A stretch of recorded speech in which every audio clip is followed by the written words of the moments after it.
نحمده ونصلي على رسوله الكريم أما بعد فقد قال الله تبارك وتعالى في الكلام المجيد والفرقان الحميد أعوذ بالله من الشيطان الرجيم بسم الله الرحمن الرحيم لن تنالوا البر حتى تنفقوا مما تحبون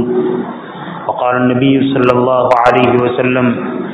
إذا مات الإنسان انقطع عنه عمله إلا من صدقة جارية أو علم ينتفع به أو ولد صالح يدعو له أو كما قال عليه الصلاة والسلام۔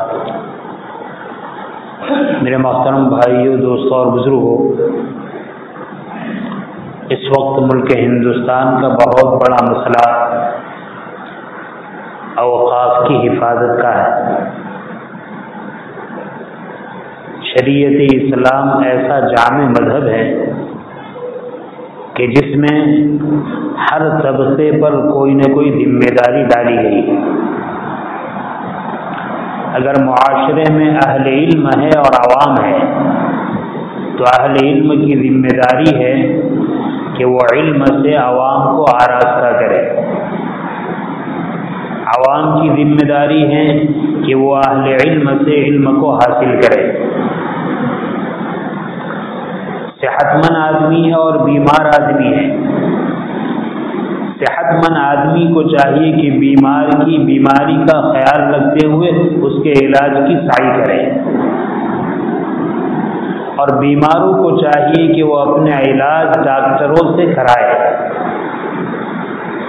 یعنی مسلمان ایسی قوم ہے، اسلام ایسا مذہب ہے کہ یہ نہیں کہ یہ میرا بھائی اس لیے میں کام کر رہا ہوں، یہ میرے قبیلے کا ہے اس لیے کام کر رہا ہوں، یہ میری سوسائٹی کا ہے اس لیے کام کر رہا ہوں، یہ میرا جان پہچان کا ہے اس لیے کام کر رہا ہوں۔ انسان ہونے کے ناطے بہت سارے حقوق ایک دوسرے پر رکھے ہیں، اور اسی میں ایک یہ بھی ہے کہ ہر مالدار آدمی غریب آدمی کا خیال اور لحاظ رکھے اور اس کی غربت میں اس کے کام آئے۔ بعض بیچارے غربا ایسے ہوتے ہیں جو غریب بھی ہیں اور کام اور محنت کرنے سے معذور بھی ہیں، آنکھوں سے نابینا ہے، ہاتھ سے معذور ہیں، پیروں سے اپاہج ہیں، زبان سے بول نہیں سکتے، چلنے پھرنے کی طاقت نہیں ہے اور کمزور ہے۔ دیکھو، دنیا کے لوگ ایسے لوگوں کو اپنے اوپر بوجھ سمجھتے ہیں۔ خدا نہ خواستہ گھر میں کوئی ایسا آدمی ہے جو بیچارہ پاگل ہے، مجنون ہے، عقل سے بیچارہ متاثر ہو چکا ہے، یا بیچارہ آنکھوں سے نابینا ہے، یا دونوں پیروں سے اپاہج ہے، لنگڑا ہے، یا دونوں ہاتھوں سے معذور ہے، یا بیچارہ بول نہیں سکتا ہے زبان سے، یا کانوں سے سن نہیں سکتا ہے، یا طاقت نہیں ہے کہ بدن سے حرکت کر سکے۔ عام طور پر لوگ ان کو اپنے لیے بوجھ سمجھتے ہیں کہ یہ ہمارے لیے مصیبت ہے، ہمارے لیے بوجھ ہے، ہم اس کے کھانے کا انتظام کس طرح کریں گے۔ قربان جائیے امام الانبیاء محمد الرسول اللہ صلی اللہ علیہ وسلم کی ذات گرامی پر آپ نے ارشاد فرمایا، ترزقون وتنصرون بضعفائکم۔ تم یہ سمجھتے ہو کہ رزق ہمیں اپنے بل بوتے پر ملتا ہے، اپنے عقل کی بنیاد پر ملتا ہے، اپنے کاروبار کی بنیاد پر ملتا ہے، اپنی کھیتی باڑی کی بنیاد پر ملتا ہے، اپنی محنت اور مزدوری کی بنیاد پر ملتا ہے۔ یاد رکھیے، تمہیں یہ رزق تمہارے کمزوروں کی وجہ سے دیا جا رہا ہے۔ اگر ہمارا یہ بھرم ہے کہ ہم دکان سے پل رہے ہیں، کاروبار سے پل رہے ہیں، طاقت سے پل رہے ہیں، ماسٹر مائنڈ ذہن کی وجہ سے پل رہے ہیں، نفی کر دی یہ چیز نہیں ہے، تمہارے جو ضعفاء ہے رزق ان کی وجہ سے دیا جا رہا ہے۔ وتنصرون، اور اللہ کے راستے میں جہاد کرنے والے مجاہدوں، بہت بڑا عمل ہے، بہت بڑا کام ہے۔ بہت بڑی نیکی ہے، بہت بڑا اجر و ثواب ہے، لیکن یاد رکھنا اللہ کے دشمنوں کے مقابلے میں تمہاری مدد ان کمزوروں کی وجہ سے کی جا رہی ہے جو گھروں میں پڑے ہوئے ہیں۔ یہ اسلام کی تعلیم ہے، یہ اسلام کا فلسفہ ہے، یہ اسلام کا سارے سمجھداروں کے لیے، سارے عقل مندوں کے لیے، سارے غور و فکر کرنے والوں کے لیے کھلم کھلا پیغام ہے۔ اب قرآن کہہ رہا ہے لن تنالوا البر حتى تنفقوا مما تحبون، تم نیکی کو نہیں پا سکتے جب تک اپنی محبوب چیزوں میں سے کچھ اللہ کے راستے میں خرچ نہ کرو۔ اللہ نے مال و دولت دیا ہے، وہ مال و دولت کے ذخیرے سے تم اللہ کا قرب حاصل نہیں کر سکتے، اس مال و دولت کو اللہ کی منشا کے مطابق، اللہ کی چاہت کے مطابق، اللہ کی رضا کے لیے نکالو گے تو تمہیں اللہ کا قرب حاصل ہوگا، نیکی حاصل ہوگی، بھلائی حاصل ہوگی۔ اور حدیث میں فرمایا گیا دنیا میں جتنے انسان ہیں وہ انسان کوئی نیک عمل کرتا ہے اس کو نیکی ملتی ہے، کرتا رہتا ہے نیکی ملتی رہتی ہے۔ نماز پڑھنے والا فرائض ادا کرتا ہے، نوافل ادا کرتا ہے، روزے رکھنے والا روزہ رکھتا ہے، زکوٰۃ ادا کرنے والا زکوٰۃ دیتا ہے، حج کرنے والا حج کرتا ہے، عمرہ کرنے والا عمرہ کرتا ہے، صدقہ اور خیرات کرنے والا صدقہ اور خیرات کرتا ہے، تسبیح پڑھنے والا تسبیح پڑھتا ہے، نفل پڑھنے والا نفل پڑھتا ہے، قرآن کی تلاوت کرنے والا قرآن کی تلاوت کر رہا ہے، جتنے بھی اعمال صالح کر رہے ہیں اس کا ثواب دیا جا رہا ہے۔ لیکن کب تک؟ جب تک عمل جاری ہے اجر و ثواب جاری ہے۔ ادھر عمل ختم ہوا اجر و ثواب ختم ہوا۔ اذا مات الانسان انقطع عنه عمله، جب انسان مر جاتا ہے تو اس کا عمل ختم ہو جاتا ہے۔ وہ زندہ تھا کرتا تھا تو عمل تھا، وہ مر گیا اب عمل ختم ہو گیا۔ الا من ثلاث، مگر تین کام ایسے ہیں آدمی مر جاتا ہے عمل ختم ہو جاتا ہے لیکن اجر و ثواب اللہ کی طرف سے جاری رہتا ہے۔ صدقۃ جاریہ، کوئی صدقہ جاریہ کا کام کیا، جہاں ضرورت تھی وہاں مسجد بنائی، جہاں ضرورت تھی وہاں مکتب بنایا، جہاں ضرورت تھی وہاں دارالعلوم بنایا، جہاں ضرورت تھی وہاں اسپتال بنایا، جہاں ضرورت تھی وہاں راستہ بنایا، جہاں ضرورت تھی وہاں بجلیاں قمقمے قائم کر دیے، راستوں پر بجلی لگا دی، جہاں ضرورت تھی ایسے رفائی کام کیے جس سے لوگ فائدہ اٹھا رہے ہیں، راستوں پر جگہ جگہ پر پانی کی پربیں لگا دی، ضرورت تھی درخت سائے کے لیے درخت بوئے دیے اور درخت اگا دیے۔ صدقہ جاریہ او علم ينتفع به، یا وہ علم جس کے ذریعے سے لوگ فائدہ اٹھائے، پڑھتا ہے پڑھاتا ہے پھر وہ دوسرے کو پڑھاتا ہے، فتویٰ لکھتا ہے اس پر عمل ہوتا ہے، بیان کرتا ہے اس پر عمل ہوتا ہے، اور اسی طریقے سے کتابیں لکھتا ہے اس کو لوگ پڑھتے ہیں عمل کرتے ہیں۔ صدقہ جاریہ، حضرت شیخ رحمۃ اللہ علیہ نے فضائل اعمال لکھی، دیکھیں کتنا بڑا صدقہ جاریہ ہے۔ حکیم محمد حضرت تھانوی رحمۃ اللہ علیہ نے بہشتی زیور لکھی، کتنے بھی ہمارے اکابر اسلاف نے جتنی بھی کتابیں لکھی، آج امت مسلمہ اس سے فائدہ اٹھا رہی، صدقہ جاریہ ہے۔ او ولد صالح یدعو له، یا نیک صالح اولاد کو چھوڑ کر گیا جو اس کے لیے دعا کرتی ہے، اولاد کی بہترین تربیت کی۔ علماء نے لکھا ہے صدقہ جاریہ میں ایک بہت بڑا صدقہ اوقاف ہے، وقف ہے۔ آدمی کو اللہ نے جان دی ہے، مال دیا ہے، دولت دی ہے، جان بھی اس کی ہے، مال بھی اس کا ہے، دولت بھی اس کی ہے، صلاحیت بھی اس کی ہے، اس کا دیا ہوا ہے، ہمارا اپنا کچھ نہیں ہے۔ اللہ کے دیے ہوئے مال میں سے، اللہ کی دی ہوئی دولت میں سے اللہ کے راستے میں کوئی چیز وقف کرے۔ مسجد کی ضرورت تھی زمین وقف کر دی، مدرسے کی ضرورت تھی زمین وقف کر دی، اسپتال کی ضرورت تھی زمین وقف کر دی۔ کوئی بھی رفائی کام جس کے لیے زمین کی ضرورت ہے، ایک مسلمان نے اپنی زمین وقف کر دی۔ وقف کے کیا معنی ہے؟ وقف کے معنی ہے ایسی چیز جس کو باقی رکھتے ہوئے اس کے فائدے کو اللہ کے بندوں کے لیے عام کر دیا جائے۔ بھائی اس پر مسجد بنی، اس پر عبادت ہوگی، مسجد بنائی یہ بھی وقت، زمین دی یہ بھی وقت، اب جب تک اس میں سجدے ہوتے رہیں گے، عبادتیں ہوتی رہے گی، وہ دینے والا دنیا سے چلا گیا لیکن عمل جاری ہے، اس کی زمین پر سجدے ہو رہے، اس کی بنائی ہوئی عمارت پر سجدے ہو رہے، یا تو زمین دیا، مکان دیا، دکان دی، مکان دیا، مسجد کے لیے وقف کر دیا، یا مسجد بنا دی، مدرسہ بنا دیا، اسپتال بنا دیا، ایسے کوئی بھی کام کر دیے، تو چاہے زمین ہو چاہے مکان ہو، اللہ اپنی ملک سے نکال کر اللہ کی ملک میں دوبارہ دے دیا کہ اللہ یہ میں نے آپ کی ملک میں دے دیا، اس سے آپ کے بندے فائدے اٹھائیں گے، اس کو کہتے ہیں وقف۔ اسلام میں وقف پہلے سے جاری ہے۔ نبی کریم صلی اللہ علیہ وسلم غزوہ احد میں نکلے تو آپ کے ساتھ ایک یہودی بھی شریک ہوا اور اس نے غزوہ کیا، بڑا مالدار آدمی تھا، اس کے پاس کئی زمینیں تھی،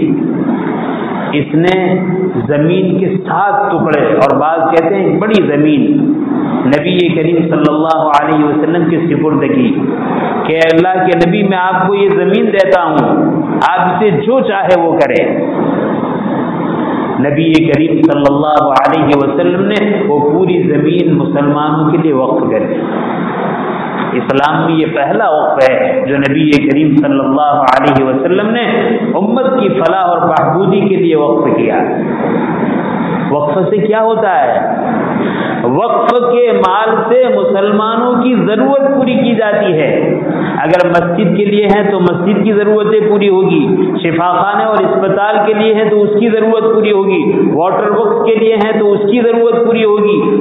اور مدرسے کے لیے ہیں تو اس کی ضرورت پوری ہوگی، قبرستان کے لیے ہیں تو اس کی ضرورت پوری ہوگی۔ جس نیک کام کے لیے وقف کیا گیا ہے اس کی آمدنی سے اس کی وہ ضرورت پوری ہوگی۔ اللہ نے مسلمان کو دولت بھی عطا فرمائی اور دولت کے ساتھ جذبہ بھی عطا فرمایا، لہذا اللہ کے بندوں نے اپنی زمینیں، اپنے مکان اللہ کے لیے وقف کیے۔ کوئی وقف کرتا ہے کہ اس کی آمدنی بیواؤں کے لیے، کوئی وقف کرتا ہے اس کی آمدنی یتیموں کے لیے، کوئی وقف کرتا ہے اس کی آمدنی مسافروں کے لیے، کوئی وقف کرتا ہے اس کی آمدنی مجاہد کے لیے، کوئی وقف کرتا ہے اس کی آمدنی اپاہجوں کے لیے، کوئی وقف کرتا ہے اس کی آمدنی مجنونوں کی کفالت کے لیے، کوئی وقف کرتا ہے اس کی آمدنی پیروں سے معذور، ہاتھوں سے معذور کمزور مسلمانوں کے لیے، اور کوئی وقف کرتا ہے کہ ہر مسلمان اس سے فائدہ اٹھائے اپنی ضرورت کے مطابق۔ چنانچہ تاریخ میں یہ بات بھی ملتی ہے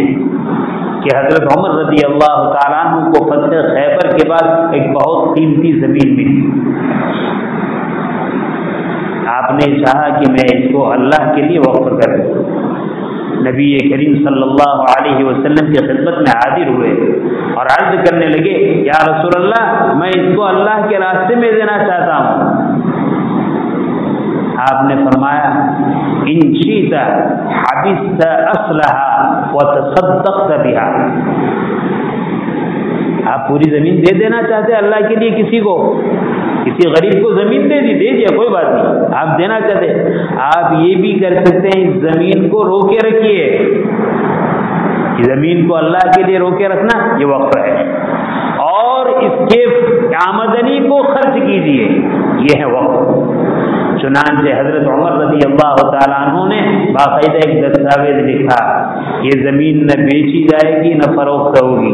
یہ زمین نہ میراث میں تقسیم کی جائے گی، یہ زمین نہ ہبہ کی جائے گی، اوقاف کی زمین کا یہ مسئلہ ہے۔ چنانچہ وہ زمین مسلمانوں کے فائدے کے لیے حضرت عمر رضی اللہ تعالیٰ عنہ نے وقف کر دی۔ عام طور پر یہ ماحول تھا کہ مسلمان جب جہاد کرتے تھے اور اللہ تعالیٰ کی طرف سے فتح ہوتی تھی تو بڑے بڑے علاقے فتوحات میں ملتے تھے، اور جب وہ فتح ہوتے تھے تو جو جہاد کرنے والے مجاہدین ہیں ان مجاہدین کو وہ زمین تقسیم کر دی جاتی تھی، تم نے جہاد میں حصہ لیا ہے، تمہارے لیے اتنی زمین، اتنی زمین، اتنی زمین۔ جب کافی زمینیں اس طریقے سے حضرات صحابہ کی ملک میں آئی، حضرت عمر رضی اللہ تعالیٰ عنہ نے غزوہ کیا اور اس میں کافی زمینیں حاصل ہوئی، آپ نے اس زمین کو روکے رکھا۔ حضرت بلال رضی اللہ تعالیٰ عنہ نے عرض کیا کہ جس طرح نبی کریم صلی اللہ علیہ وسلم کا طریقہ تقسیم کرنے کا تھا آپ تقسیم کر دیجئے. آپ نے کہا ہاں بات صحیح ہے، لیکن میں چاہتا ہوں میں اس سے ایسا کام کروں کہ صرف مجاہدین تک اس کا فائدہ محدود نہ رہے، آنے والی قوم کے لیے بھی، آنے والی امت کے لیے بھی ہو. چنانچہ آپ نے ان زمینوں کو وقف کر دیا. حضرت عثمان رضی اللہ تعالیٰ عنہ کے زمانے میں لوگوں کو پانی کی ضرورت پڑی، چنانچہ آپ نے بیر روما خریدا اور خریدنے کے بعد اللہ کے لیے وقف کر دیا کہ اس کنویں کے پانی سے جو بھی انسان، جو بھی مخلوق پانی کی ضرورت کی لائن سے جتنی بھی ضرورت چاہے پوری کرے، اللہ کے لیے وقف ہے، اللہ کے بندے اس سے فائدہ اٹھائے. حضرت علی رضی اللہ تعالیٰ عنہ کی ملک میں ایک چشمہ تھا پانی کا، آپ نے اس کو اللہ کے نام پر وقف کر دیا. بنو امیہ میں مسلمان بادشاہ بھی ہوئے اور عمرہ مالدار لوگ بھی ہوئے. بنو عباسیہ میں بھی بادشاہ بھی ہوئے اور عمرہ بھی ہوئے. ان حضرات نے اپنے اپنے زمانے میں بے شمار زمینیں وقف کی اور اسلام کا یہ بہترین نظام چلتا رہا یہاں تک کہ ہمارے اس ملک ہندوستان میں بھی اس وقت کے بڑے بڑے نوابوں نے، اس وقت کے بڑے بڑے بادشاہوں نے اور اس وقت کے بڑے بڑے جاگیردار اور مالداروں نے بے شمار زمینوں کو وقف کیا. 1857 کی بدقسمتی سے جب ملک مسلمان بادشاہوں کے ہاتھ سے انگریز کے قبضے میں چلا گیا، انگریز اس پر قابو پا گیا، مسلط ہو گیا، تو اس نے پورے ہندوستان کو اپنی ملک میں لے لیا، قبضہ کر لیا. اور قبضہ کرنے کے بعد نیت اور بگڑی، اوقاف پر بھی قبضہ کیا. اس وقت کے مسلمانوں نے، اس وقت کے لوگوں نے آواز اٹھائی کہ اوقاف کی حفاظت ہونی چاہیے. چنانچہ کچھ جن زمینوں کو قبضہ کرنا باقی تھا وہ زمینوں کی حفاظت کے لیے انہوں نے ایک وقف ایکٹ بنایا. 1857 میں قبضہ کیا اور 1863 یا 64 میں اس کے لیے ایک ایکٹ بنایا. پھر اس کے بعد حالات بدلتے رہے یہاں تک کہ ملک ہندوستان 1947 میں آزاد ہوا. آزادی کے بعد اس اوقاف کی حفاظت بہت بڑا مسئلہ ہوا، لہذا اس وقت کی حکومت نے سن 1954 میں ایک مسلم وقف ایکٹ بنایا اور اس کے تحت ان اوقاف کا تحفظ کیا. لیکن آدھی سے زیادہ زمینیں جا چکی ہیں. مورخین کا اور ہندوستان کی سرزمین پر نظر رکھنے والوں کا تجزیہ یہ ہے کہ ہندوستان میں جتنی زمینیں ہندوستان کے باشندوں نے وقف کی ہیں، اگر صحیح معنی میں ان زمینوں کی حفاظت کی جائے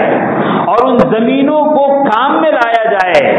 تو اس وقت جتنا بڑا ہندوستان ہے، اس ہندوستان کی مسلمان کی کوئی بھی مسجد، کوئی بھی مدرسہ، کوئی بھی اسکول، کوئی بھی دواخانہ، کوئی بھی شفاخانہ 1 روپے کے چندے کا محتاج نہ رہے. ہزاروں ایکڑ زمینیں اس طریقے سے خرد برد کر لی گئی. حالات بدلتے رہے، قانون بدلتے رہے، لیکن تحفظ کچھ نہ کچھ درجے میں حاصل ہوتا رہا. ہمارے اکابر کی محنتیں رہی یہاں تک کہ 1995 میں تحفظ کا کچھ نہ کچھ سلسلہ ہوا. لیکن لوگ بدلتے رہے، برسر اقتدار پارٹیاں بدلتی رہی. اب مسئلہ یہ ہوا کہ ان جو قانون کو بنایا تھا، ایکٹ بنایا تھا، اس قانون میں ایسی تبدیلیاں کی جائے جس تبدیلی کی وجہ سے مسلمان پوری طریقے سے اس کی حفاظت کرنے سے عاجز ہو جائے. پارلیمنٹ میں جب یہ مسئلے اٹھے لوگوں نے مخالفت کی. اب یہ طے ہوا کہ رائے عامہ لی جائے کہ کتنے مسلمان اصل تحفظ کے لیے راضی ہیں. الحمدللہ مسلمان تو سبھی چاہتا ہے، وہ چاہتا ہے کہ میرا دین محفوظ رہے، وہ چاہتا ہے میری مسجد محفوظ رہے، وہ چاہتا ہے میرا مدرسہ محفوظ رہے، وہ چاہتا ہے میرا قبرستان محفوظ رہے، وہ چاہتا ہے کہ ہندوستان کی زمین میں مسلمانوں کے جتنے اوقاف ہے اور جتنے مذہب والوں کے جتنے اوقاف ہے سب کے سب محفوظ رہے، کوئی بھی مذہب کا کوئی بھی وقف ضائع نہ ہونے پائے. تو ایک ہمارے اکابر نے، مسلم پرسنل لا بورڈ نے یہ تحریک چلائی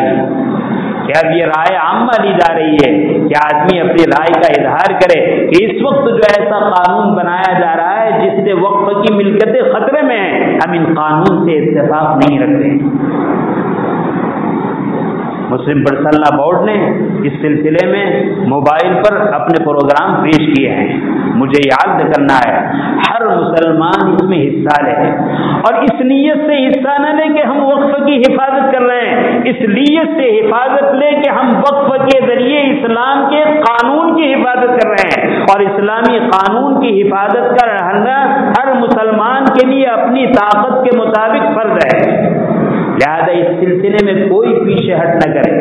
بلکہ میں تو کہتا ہوں ہر محلے میں باشعور ایسے 5 نوجوان تیار ہو جائے، وہ اس بات کی کوشش کرے کہ گاؤں کے ایک آدمی کے پاس جائے اور اس سے اس بات کا ذہن بنائے کہ بھائی اس وقت علماء کی منشا یہ ہے کہ حکومت رائے عامہ چاہ رہی ہے کہ مسلمانوں کا عام خیال کیا ہے، ہم جم کر پوری ہمت کے ساتھ دستور ہند کا لحاظ رکھتے ہوئے، اس کا احترام کرتے ہوئے اپنے حقوق کے تحفظ کے لیے آگے بڑھے، اور آگے بڑھنے کے بعد پیش قدمی کرے اور یہ بتلا دے کہ پورے ملک کے جتنے اوقاف ہیں ان اوقاف کی حفاظت یہ شرعی حکومت کی ذمہ داری ہے، دستور کی ذمہ داری ہے، لہذا سارے مذہبی اوقاف کی حفاظت ہو اور خصوصاً مسلمانوں کے اوقاف کی حفاظت ہو، ہر شخص اس میں پیش قدمی کرے۔ اللہ تعالیٰ اس بات کو ہمیں سمجھنے کی اور اس پر عمل کرنے کی ہمیں توفیق نصیب فرمائے۔ آمین۔ وآخر دعوانا الحمدللہ رب العالمین۔